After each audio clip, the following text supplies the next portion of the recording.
Types of integration. सो इसमें actually हमने एक सीरीज स्टार्ट किया है। आज जो पहला टाइप है हमारा इंटीग्रल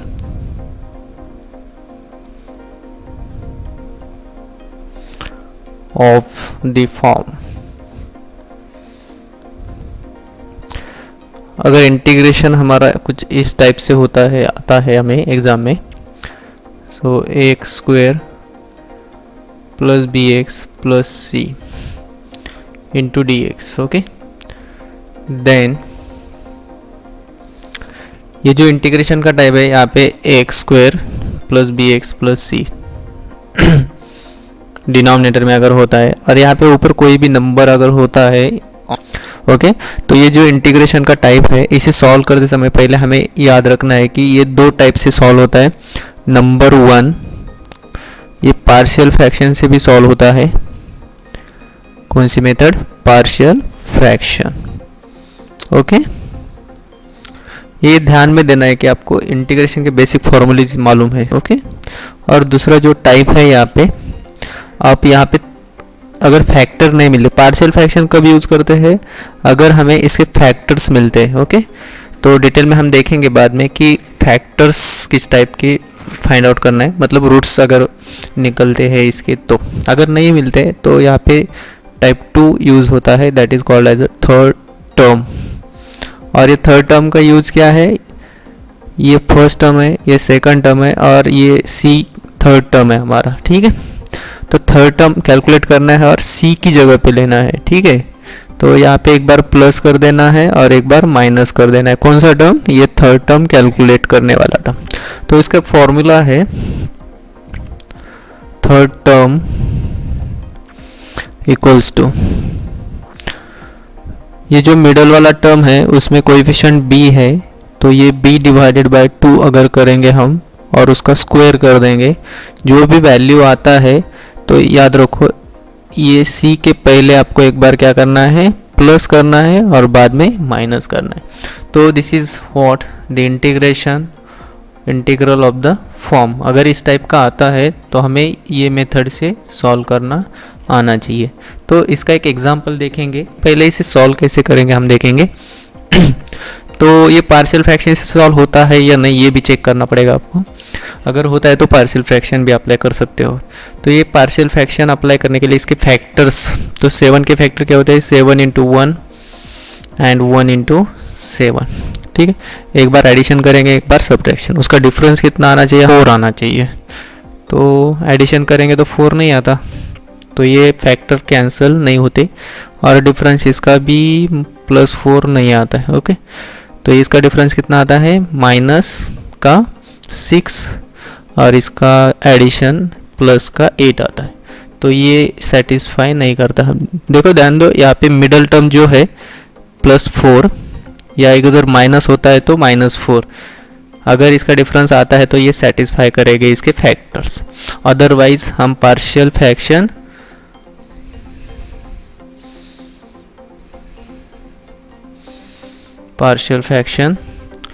अप्लाई नहीं कर सकते। तो हमारे पास अभी एक रिमेनिंग मेथड है, that is third term. Okay, तो उसका यूज़ करेंगे यहाँ पे, ध्यान दो। थर्ड टर्म कैलकुलेट करते समय यहाँ पे मैंने बोला था कि कोई नंबर है तो इसे पहले कॉमन लेना है। अभी यहाँ पे कोई नंबर नहीं तो डायरेक्टली हम सॉल्यूशन स्टार्ट करते हैं। Third term equals to, third term का फॉर्मूला क्या बताया मैंने? b divided by 2 and its square. अब ये b मतलब यहाँ पे जो मिडल वाला टर्म है इसका कोएफिशिएंट x का, तो यहाँ पे 4 है तो +4 डिवाइडेड बाय 2 कर दो, उसका स्क्वायर। अब ये स्क्वायर कैलकुलेट करने से पहले ये ब्रैकेट सॉल्व करो, तो 4/2 कितना होता है? 2, और उसका स्क्वायर। अब इसे कैलकुलेट कर दो तो ये 2 का स्क्वायर आता है 4। अब क्या करना है? ये एक बार प्लस करना है, एक बार माइनस करना है। तो integration given equals to integration of 1 divided by, ये पहला term as it is, that is called as X square. Middle वाला टर्म भी एज इट इज 4x। अब इसका टाइम आ गया थर्ड टर्म, तो ये फर्स्ट टर्म ये फर्स्ट टर्म, ये सेकंड टर्म और देन थर्ड टर्म। क्या बोला है मैंने, एक बार प्लस करो एक बार माइनस करो। कौन सा नंबर, +4। तो ये एक बार प्लस कर दिया 4, देन माइनस भी 4 कर दो, और लास्ट में ये होने के बाद, सेकंड टर्म होने के बाद इसमें थर्ड टर्म था 7, तो इसको लास्ट में लिख दो। अब +7 है तो +7, माइनस होता तो minus dx। Okay, I think ये आपको समझ में आया होगा, इसमें कोई डाउट नहीं होगा आपको। अब देखो मैं इसको थोड़ा सा समझने के लिए ब्रैकेट देता हूँ, अगर नहीं दिया आप लोगों ने तो भी चलेगा। ये ब्रैकेट इसलिए दिया है रेड कलर का कि ये हमें कैलकुलेट करना है पहले। So this is equals to,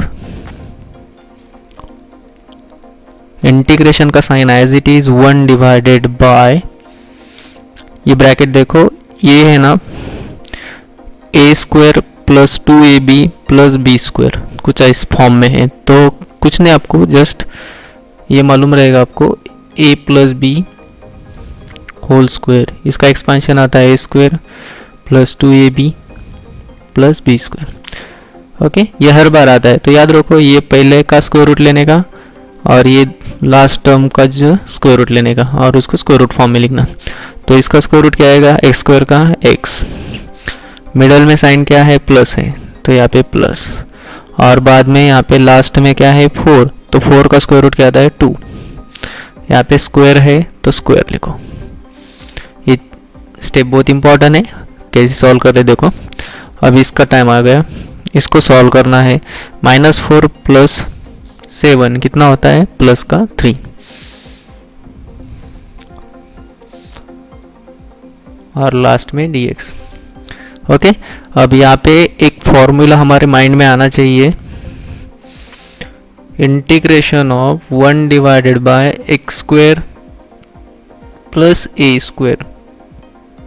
ठीक है, ये फॉर्मूला बताता हूँ मैं आपको, लेकिन देखो ध्यान दो, ये पहला टर्म का स्क्वायर, तो ये हमारा पहला टर्म अगर कंसीडर करते हैं तो x + 2 इसका स्क्वायर है, लेकिन इसका स्क्वायर नहीं है, 3 का स्क्वायर नहीं है।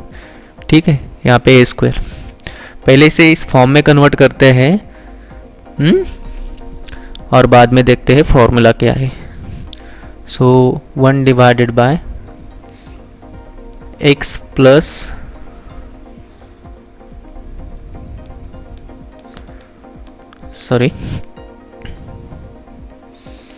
x + 2 होल² प्लस, इस 3 को हम ऐसा लिख सकते हैं √3 एंड होल², तो ये स्क्वायर रूट कैंसिल मतलब 3, तो इसे हम ऐसा लिखेंगे √3 होल²। अब दिखाई दे रहा है हमें ये फॉर्मूले के टाइप में।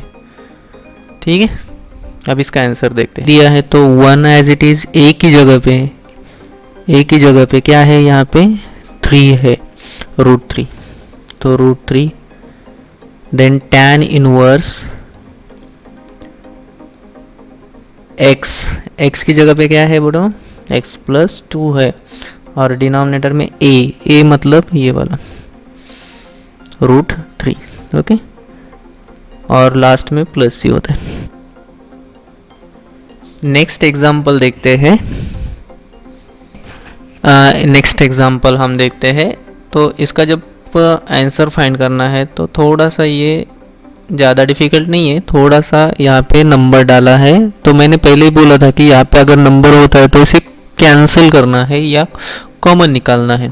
तो कॉमन निकालने के लिए पहले याद रखो, यहाँ पे रफली हम क्या करेंगे, इसको मल्टीप्लाई एंड डिवाइड कर देंगे। ठीक है, so 1 divided bye 2x² plus, इसको भी 2 से मल्टीप्लाई करो एंड डिवाइड भी करो, वहाँ पे x है तो x एज इट इज़, और यहाँ पे 2 निकाल सकते हैं हम कॉमन। इतना तो समझ में आया होगा, ये नहीं लिखा तो भी चलता है। ठीक है, अब क्या करना है मुझे आंसर लिखते समय, integration, so this is suppose I which is equals to, अब 2 कॉमन निकालना है तो 1/2। ठीक है, डिवाइडेड बाय 1 डिवाइडेड बाय, इसमें से 2 गया, इसमें से भी 2 गया, और इसमें से भी 2 गया, तो क्या रहेगा हमारे पास x², मिडल वाला term 3 divided by 2x, and last में से ये 2 गया तो बहुत सारे लोग ये 2 कैंसिल हो गया तो 0 लिख देते, तो 0 नहीं, ये 1 इंटू 2 होता है। ओके, तो ये 1 रिमेनिंग, नहीं लिखा तो भी समझ लेने का, यहाँ पे कितना बाकी है 1, और इसके साथ dx। अब कुछ नहीं, सिंपल है, आंसर कंप्लीट करते हैं। इंटीग्रेशन i इक्वल्स टू ये 1/2 कांस्टेंट इंटीग्रेशन के बाहर 1 डिवाइडेड बाय, अब इससे थर्ड टर्म कैलकुलेट करो, तो ये थर्ड टर्म मैं यहाँ पे कैलकुलेट कर लेता हूँ पहले। सो थर्ड टर्म फॉर्मूला क्या बोला मैंने, b/2, तो b यहाँ पे कितना है, ये 3/2 डिवाइडेड बाय 2 एंड इसका स्क्वायर, इसे रीराइट कर लो पहले, 3/4 होता है, ये 2 डिनोमिनेटर में आने के बाद ये इससे मल्टीप्लाई, उसका square, and then after its 9/16। Okay, this is what third term. क्या करना है, इसको थर्ड प्लेस पे प्लस करना है, माइनस करना है। तो पहले 2 टर्म लिखो, कौन सा है, पहला टर्म x² है, दूसरा टर्म है 3/2 x। अब तीसरी प्लेस पे थर्ड टर्म लिखना है, एक बार प्लस करेंगे 9/16, एक बार माइनस करेंगे 9/16, और लास्ट में हमारा जो नंबर था उसको ही लिख दो +1। Okay, this is i equals to 1/2 integration 1 divided by, कैसे करना है, पहले टर्म का square root, then third place पे जो नंबर है उसका भी स्क्वायर रूट, तो ये स्क्वायर रूट 3/4 आएगा, और मिडल का साइन देने का, दैट इज़ प्लस है तो प्लस, और इसका स्क्वायर कर देने का, that is a perfect square. Then remaining minus, मैं यहाँ पे कैलकुलेट करता हूँ, -9/16 एंड +1, 1 का डिनोमिनेटर 1 लिख सकते हैं, इसको क्रॉस मल्टीप्लाई करके सॉल्व करो। सो -9 + 1 × 16, 16 डिवाइडेड बाय 16, गेटिंग। अब इसको सॉल्व करो, -9 + 16 मतलब 7 डिवाइडेड बाय 16, तो ये 7/16 आपको क्या करना है, यस यहाँ पे प्लस करना है, ठीक है, तो ये 7/16, ठीक है। अगर इसका कैलकुलेशन करने के बाद अगर माइनस वैल्यू आता है तो माइनस कर देने का, 1 divided by 2 integration 1 divided by x + 3/4 whole square as it is plus, अब इसमें से स्क्वायर रूट किसका निकलता है, 16 का निकलता है 4, और इसका स्क्वायर रूट 7 का नहीं निकलता है, ठीक है, तो 7 को हम स्क्वायर रूट में लिखेंगे, और डिवाइडेड बाय 16 है, 16 को हम 4 लिख सकते हैं, और इसका स्क्वायर कर दो आप, और इसको कैलकुलेट करेंगे तो ये वैल्यू मिल जाता है, ठीक है। तो in this way we have to write then dx। अब इसको फॉर्मूला अप्लाई करेंगे तो क्या आएगा, देखो इसको रफ कर लेते हैं। So this is equals to 1/2, तो फॉर्मूला यहाँ पे क्या है, 1/a tan inverse of x/a and then +c। तो a मतलब यहाँ पे ध्यान दो रूट ऑफ 7/4 है, तो 1 डिवाइडेड बाय a मतलब √7/4 tan इनवर्स ऑफ x/x मतलब क्या है यहाँ पे x + 3/4 डिवाइडेड बाय √7/4 +c, ठीक है। तो ये 4 ऊपर चला जाएगा, तो इसे हम यहाँ पे लिखते हैं